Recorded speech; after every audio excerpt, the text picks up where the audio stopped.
Some wines are great, some wines are legendary. And then there's Mouton Rothschild, a wine so prestigious, so surrounded by drama, and so intertwined with the art world that people doesn't just drink the bottle, they actually collect the label itself.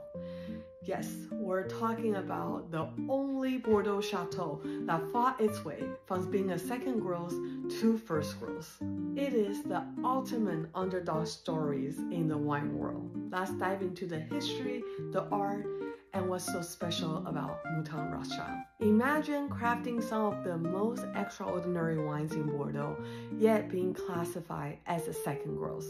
Now that's a reality for Chateau Mouton Rothschild in the 1855 Bordeaux classification, a ranking that had remained unchanged for over a century. But Baron Philippe de Rothschild wasn't one to accept second place. For decades, he campaigned tirelessly to have Mouton recognized as first growth. He believed it has a place alongside Lafite, Latour, Margaux, and Aubryon. His frustration was even reflected on the label where he famously declared, "First I cannot be, second I am not, Mouton I am." Finally, in 1973, after years of persistence, history was made.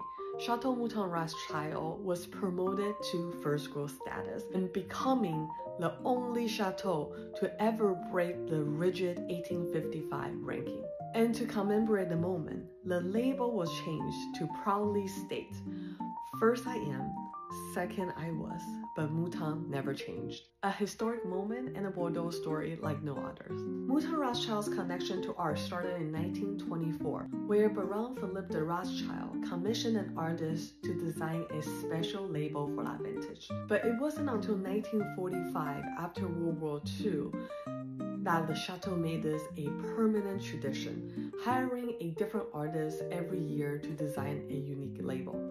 The 1945 vintage, celebrating Allies' victory in World War II, featured a bold V for victory, making it the beginning of what will become some of the most iconic collaboration between fine wine and fine arts in the world.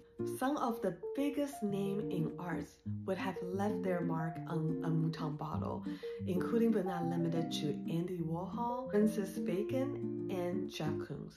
And here are some unique and quirky vintages you should know of Mouton. We've already mentioned the 1945 Vic for Victory design after World War II. It still remains one of the most highly sought after and highly collectible label. And in 1993, we had a censored label. Mouton originally commissioned Botus to design a label which featured a half-naked young lady reclining.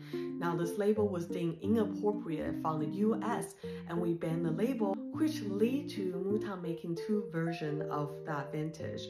One with the original label sold in Europe and another blank label for the United States market. Next is the 2000 Millennium label. To celebrate the turn of the century, Mouton did something completely different.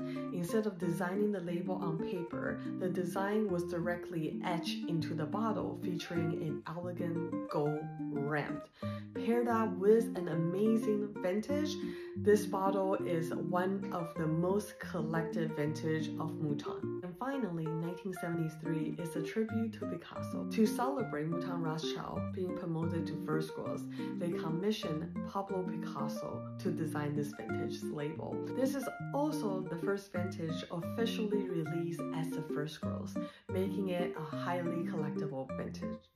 And if just looking at them on the bottle online is not enough, I highly recommend you to visit the winery itself. They proudly display the original artwork for every vintage in their art museum. It is absolutely breathtaking, in addition to an amazing looking cellar. This should definitely be on the bucket list for every wine lover. Mouton Rothschild isn't just a wine, it is a story of ambition, art, and relentless pursuit for greatness. From fighting its way to first growth status to collaborating with some of the finest artists around the world, every bottle carries a story and a piece of history. Whether you're drinking it, collecting it, or just admiring the label, Mouton is a reminder that wine is more than just a beverage. It is culture, legacy, and a little bit of drama. And honestly, isn't that what makes this so fun? Have you had a mouton before? Leave it in the comment below.